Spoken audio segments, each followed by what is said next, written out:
juillet prochain. Mais commençons d'abord tout naturellement par les sujets politiques. Il se tenait évidemment une réunion conjoncture économique autour de la première ministre, je cite Judith Sumunwa. L'objectif, c'est la relance de certains projets phares du gouvernement, notamment le projet PDL 145 territoires. Le comité a également mis en place des mécanismes nécessaires contre la fraude minière et pétrolière pour maximiser les recettes de l'État. Suivez le compte rendu présenté par le vice-premier ministre, ministre de l'économie, je cite Daniel Moukoko Samba, on va l'écouter. Au cours de cette réunion, c'est la volonté de son Excellence Madame la Première ministre de relancer le plus rapidement possible certains projets phares du gouvernement, notamment le projet PDL 145 territoires, dont il est question de faire d'abord l'évaluation de ce qui a été fait au cours du mandat précédent et de solder les montants attendus par les agences de mise en œuvre pour clôturer définitivement le premier volet de ce programme.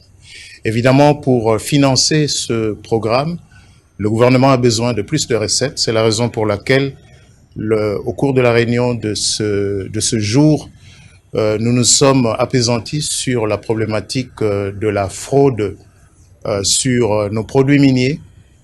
Cette pratique qui consiste à minorer la valeur des produits miniers qui sortent de notre territoire national. De la même manière, la question de la fraude sur les produits pétroliers. Les membres du comité ont donc envisagé des mesures pour juguler ces mauvaises pratiques de manière à accroître les recettes publiques dont le gouvernement a besoin pour exécuter les projets d'investissement. De la même manière, nous avons également examiné la question de la régulation des dépenses publiques de manière à ce que les dépenses les plus essentielles soient exécutées et que l'exécution des dépenses par le gouvernement ne vienne pas surcharger le marché de change, ce qui se traduit le plus souvent par la détérioration ou la dépréciation de la monnaie nationale. Les précisions du vice-premier ministre, ministre de l'économie, Daniel Moukoko Samba. Et puis autre chose dans ce journal, la suite du processus électoral à Massimanima et à Yakoma, ainsi que la situation sécuritaire à Kwamut, où une réunion mixte présidée par le vice-premier ministre en charge de l'Intérieur, Jacquemain Chabani, le jeudi 18 juillet 2024. L'objectif, c'était évidemment d'élever les options pour organiser les élections dans ces deux entités et apporter évidemment la paix dans les Kiamout. On fait les détails dans cet élément, regardez. Le vice-premier ministre de l'Intérieur, Sécurité, Décentralisation et Affaires coutumières, Jacquemain Chabani, a convoqué le jeudi 18 juillet 2024 une réunion axée sur la sécurisation de la suite du processus électoral où les scrutins de décembre ont été annulés à cause notamment de la fraude et la violence sur les agents électoraux. C'est à Massimanimba dans le Kwilu et à Yakoma dans le nord Ubangi. Dans ces deux entités, les élections de députés nationaux et provinciaux ont été annulées. La réunion portait aussi sur la sécurité dans les territoires de Kwamut, dans le Maïndombe, en proie à l'activisme de miliciens Mobondo. Dans tous les territoires de Kwamut, aucun scrutin n'a été organisé en décembre dernier. Jacquemain Chabani a réuni le représentant de l'armée, de la police et le président de la CENI notamment, en vue de trouver des solutions devant permettre aux électeurs et aux candidats de ce coin du pays à participer aux élections. Déjà dans les territoires de Yakoma et de Massimanimba, non concernés par l'insécurité, des voix s'élèvent pour dénoncer une tentative de déstabilisation politique de ces entités, car non représentées au Parlement national et provincial.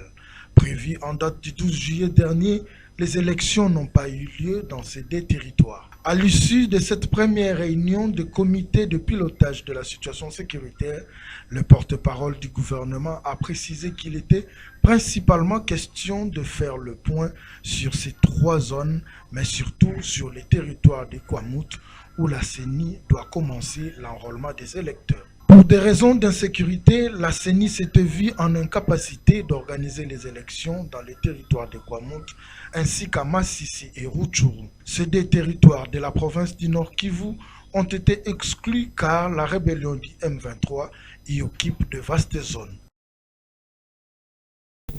D'un ministre à un autre, séjournant dans le Grand Bandundu, le vice-premier ministre en charge de la Défense a tenu une réunion avec les représentants des Teke et Yaka et certaines autorités pour faire taire l'arche de guerre afin de trouver évidemment une solution durable. Retour à l'image dans ce reportage. Trouver les nœuds de la milice Mobundu et y défaire de manière définitive cette question taraude l'esprit de Guy Kabombo Mwadianvita. En séjour de travail qui quitte, le patron de la Défense nationale enchaîne de séances de travail sur la situation sécuritaire dans cette partie ouest de la RDC. Après un briefing avec les officiers militaires de la 11e région, le vice-premier ministre de la Défense a reçu les collectifs de chefs coutumiers avec qui ils ont échangé longuement sur ces phénomènes épineux et la situation sécuritaire dans les Kwilu. Les notabilités du Grand Bandundu ont manifesté leur gratitude au vice-premier ministre de la Défense nationale d'être venu chercher l'information à la source pour trouver des solutions appropriées. Le chef des terres ont promis de l'aider à identifier le vrai fauteur des troubles. S'en est suivi les conseils provinciaux de la sécurité élargie où chaque partie prenante a relevé les défis sécuritaires liés à son secteur. Les épouses et veuves de militaires n'ont pas été oubliées. Le vice-premier ministre en charge de la Défense nationale a aussi écouté les doléances et a promis d'en faire part au commandant suprême de FARDC, Félix-Antoine Tshisekedi Tshilombo, qui tient à l'amélioration des conditions de vie de militaires. Homme de terrain, Guy Kabombo Mwadianvita s'est rendu dans différents établissements rattachés à la 11e région militaire. Sur place, il a constaté l'état de délabrement avancé de ses infrastructures et insuffisance des équipements de base. En outre, les camps militaires colonel Ebeya est victime de spoliation de ses terres par certains civils en complicité avec quelques autorités urbaines. Le patron de la Défense nationale a promis de prendre des mesures drastiques pour rétablir l'autorité de l'État et aussi sécuriser les domaines militaires. Sécurité à présent. Dans ce journal de guerre dans l'Est de la République démocratique du Congo, les ISA prolongent de 15 jours la trêve humanitaire. Alors, la première trêve devait déjà toucher à sa fin. Le 19 juillet 2024, le département d'État américain rappelle qu'il continuera à travailler en étroite collaboration avec le gouvernement de la RDC, celui du Rwanda et de l'Angola pour soutenir les efforts diplomatiques dans le cadre des processus de Luanda et de Nairobi. Suivez. Les États-Unis d'Amérique ont prolongé de 15 jours la trêve humanitaire dans l'Est de la République démocratique du Congo. L'annonce a été faite par le gouvernement américain dans un communiqué signé mercredi du 7 juillet. Cette trêve est une nouvelle opportunité pour la paix, précise Washington dans ses communiqués. La première trêve décrétée en début du mois de juillet doit prendre fin ce vendredi 19 juillet à minuit. Au regard de cette nouvelle prolongation, elle prendra donc fin le 3 août prochain. Alors que sur terrain, cette trêve n'est pas respectée, on peut lire dans un communiqué des États-Unis que cet arrêt des hostilités rentre dans le cadre des efforts visant à mettre fin aux hostilités entre les forces armées de la République démocratique du Congo et les rebelles du M23, actifs depuis des années dans cette partie du pays, qui ont occasionné de milliers de morts et des déplacements massifs de populations civiles. Tout en saluant cette prolongation de 15 jours acceptée par les deux parties en conflit, le département d'État américain appelle tous les acteurs de la région à respecter cette trêve. Cette nouvelle trêve intervient alors que les combats sont signalés entre les groupes armés locaux et les rebelles du M23, ce qui n'a pas permis aux organisations humanitaires d'accéder facilement aux zones où se trouvent des dizaines de milliers de déplacés et de retourner dans le territoire de Lubero afin de leur apporter une assistance. Ces personnes vulnérables qui vivent dans la précarité ont besoin urgemment d'assistance humanitaire. Continuez à nous regarder sur notre chaîne YouTube et tapez Fondation Maloa Télévision. On va passer à autre chose, lutte contre l'incivisme routier. Le commissaire provincial de la police nationale congolaise et pour la ville de Kinshasa, le général Blaise Kilimbalimba est déterminé à faire respecter les codes de la route et rétablir l'ordre sur la voie publique. C'est dans ces cadres justement que ce numéro 1 de la police de Kinshasa a fait la ronde de la capitale. On va faire les condensés évidemment dans ces reportages des rites d'Inanzé et Guélormouya. Cette descente d'inspection effectuée par le général Blaise Kilimbalimba vise la lutte contre l'incivisme routier et le trafic d'influence. La dite opération rétablit l'équilibre entre les usagers de la route. Pour une première fois, les habitants de Kinshasa ont appréhendé la disposition constitutionnelle selon laquelle tous les Congolais sont égaux devant la loi. Un véritable état de droit et une mention spéciale sur l'applicabilité de la vision du chef de l'État axée sur le peuple d'abord. L'opération rétablit l'ordre public sous la supervision de son initiateur, le commissaire provincial de la police pour la ville de Kinshasa, l'homme du comportement, le recadreur, le général Blaise Kilimbalimba. Dans sa tournée, l'infatigable général Blaise Kilimbalimba a aussi consulté les leaders des organisations non gouvernementales dont l'impact avec la population civile a un écho réverbérant pour recueillir les informations. Ici, par exemple, au siège de la Fondation Maloa, le général Blaise Kilimbalimba a eu un bref entretien avec le président de la Fondation Maloa, Maître Maloa Billy Cléophas, en collaboration avec le grand notable de la ville de Kinshasa, Jean-Marie Mboma. Passionné et déterminé à accomplir sa mission, l'homme de terrain, le général Blaise Kilimbalimba, a surpris la population et les agents de l'ordre à la place 7e rue Limété. Cortège parquet,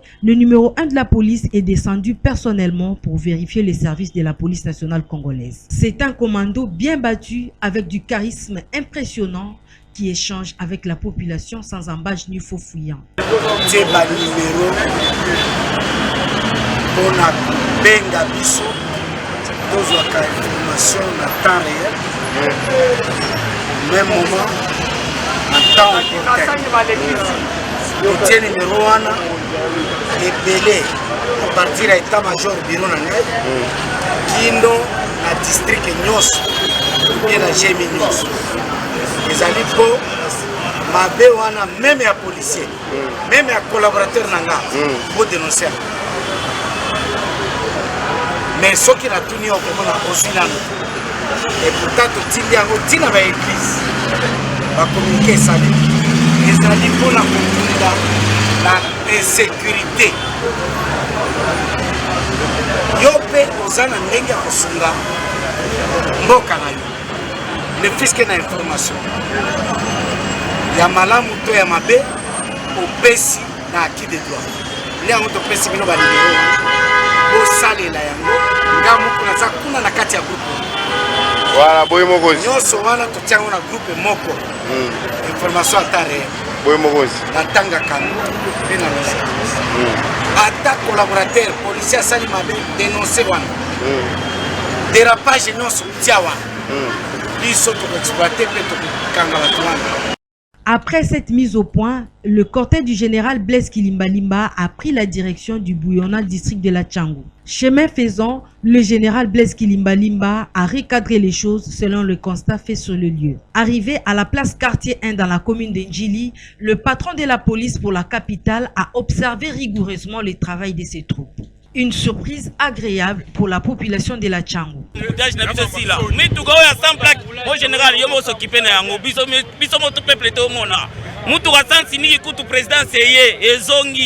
Ah, il faut que na sens normal oya biso sto lingela embouteillage si là ba moto pesi là de l'on a kamona l'équipe bien zote ko yasande awa yango ba symbole musala ni sur le bobo embouteillage ça et non général ça sur place oui général Blaise Kilimbalimba yenda ça na place en tout cas na opesa mokonzi lo sako le coup mouvement mingi talinga telema to tala bana na yi. Ici à la Tchangou, quelques véhicules ont été interceptés pour avoir couvert la plaque d'immatriculation. Un geste courageusement apprécié par la population. Ça lui bien, on a la raison. Ça lui bien parce que nous avons appelé Nzela et ça va embouteillage makas Nzela. Soit Bazouango Bongo, Bazouango.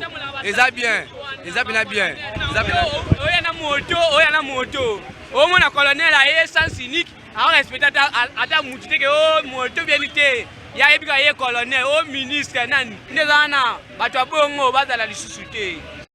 L'inlassable commissaire provincial de la ville de Kinshasa poursuit sa descente d'inspection sous les ovations de la population.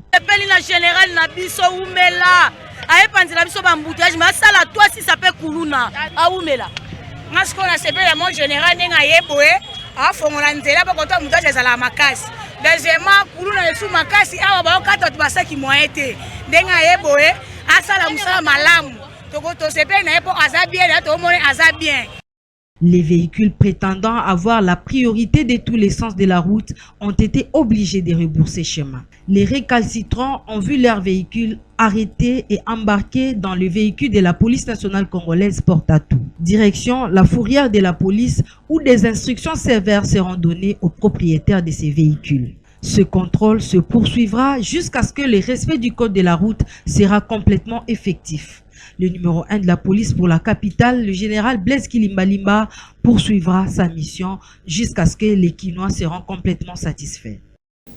Le député national Jean-Louis Kalamba a déposé une question écrite à l'Assemblée nationale pour exiger des explications à la Commission électorale nationale indépendante concernant les reports des élections des conseillers urbains, bourgmestres et bourgmestres adjoints. Regardez.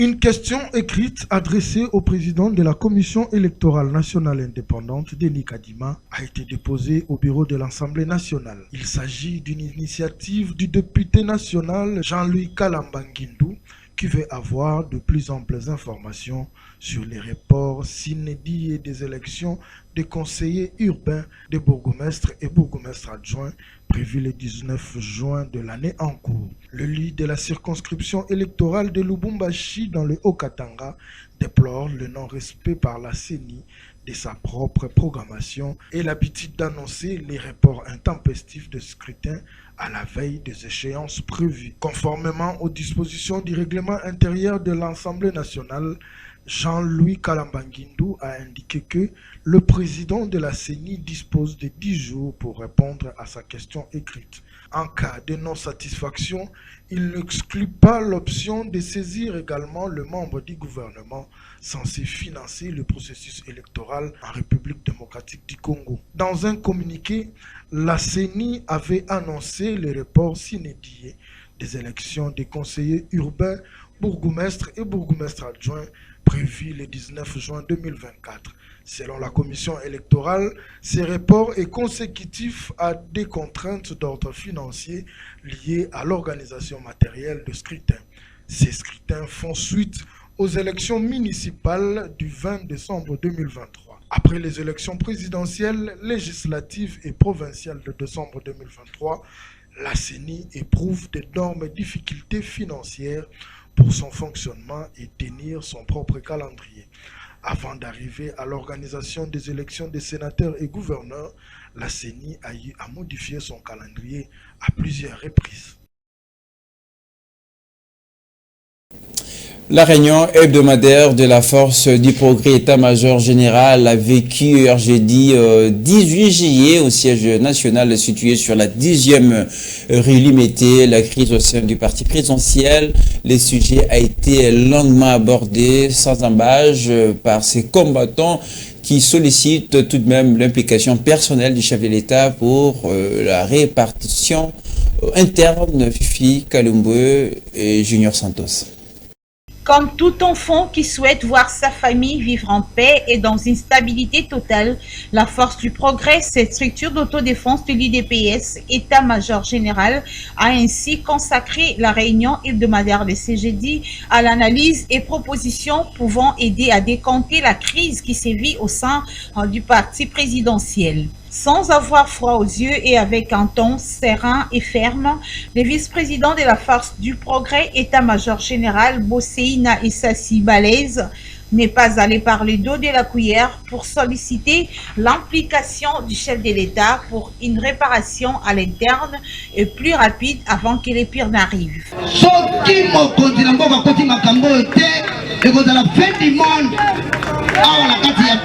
Politique,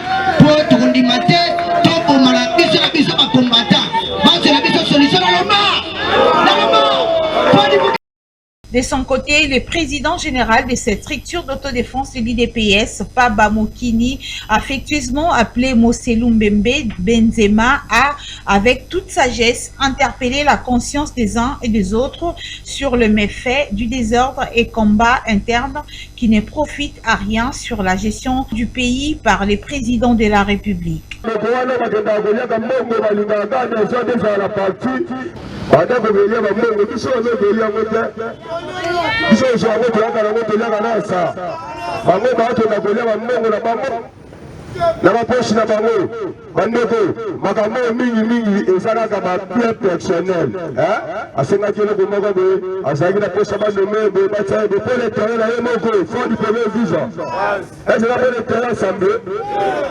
Les linges sales se lavent en famille, dit-on. Attendons voir ce que l'avenir nous réserve sur cette crise à l'UDPS. Bien que la majorité des membres de ce parti ne jure que sur le départ du secrétaire général Augustin Kiabouya, qui est accusé de mégestion et autres faits qui ne favorisent pas le développement du parti, voire du pays. Je l'avais annoncé au début de ce journal, quel sort pour les athlètes congolais alignés et qualifiés aux Jeux Olympiques de Paris. Sur les 15e éditions qui s'apprête à démarrer, la RDC va finalement participer avec les 6 athlètes dans 4 disciplines présents à Paris. Le judoka congolais, le sel d'ailleurs, prépare au tour des relais de la flamme olympique en présence du ministre des Sports, Didier Boudimbo. C'est désormais une affaire de quelques jours pour le début de la 15e édition des Jeux Olympiques Paris 2024, avec évidemment la participation de la République démocratique du Congo qui alignera finalement 6 athlètes qualifiés au total dans 4 disciplines seulement. Marcela Sakobi et Brigitte Mbabi représenteront la RDC en boxe, Aristote Ipalenga et Divine Miasiadi pour les comptes de la natation. Arnaud Dasso Kisoka est le seul judoka congolais présent à Paris. L'athlète de 60 kg est arrivé à la capitale parisienne il y a d'ici là 11 jours. Arnaud Dasso a même pris part au tour des relais de la flamme olympique hier mercredi en présence du ministre des Sports. Et ceci après avoir eu un échange avec Émile Ngoyi, ambassadeur de la République démocratique du Congo en France, en compagnie de Dominique Lasconi Moulamba, et qui lui va participer aux épreuves d'athlétisme pour les comptes de la République démocratique du Congo. Présent en terre française, le ministre des Sports et Loisirs Didier Boudimbo suit à la loupe le déroulement de la participation des athlètes congolais. Avec une délégation de 40 personnes et 40 membres, la RDC s'apprête à s'envoler pour la France en vue de prendre part à ces Jeux dont le coup d'envoi interviendra le 28 juillet prochain. Rappelons que la République démocratique du Congo est à la quête de sa première médaille olympique. Voilà, c'est la fin de cette édition d'information. Merci à tous de l'avoir suivi. La prochaine, d'ailleurs, revient dans une demi-heure sur nos antennes. Elle reste en continu sur notre chaîne YouTube. Tapez Fondation Maloa Télévision. Gueller Mouya a réalisé ce journal. À très bientôt.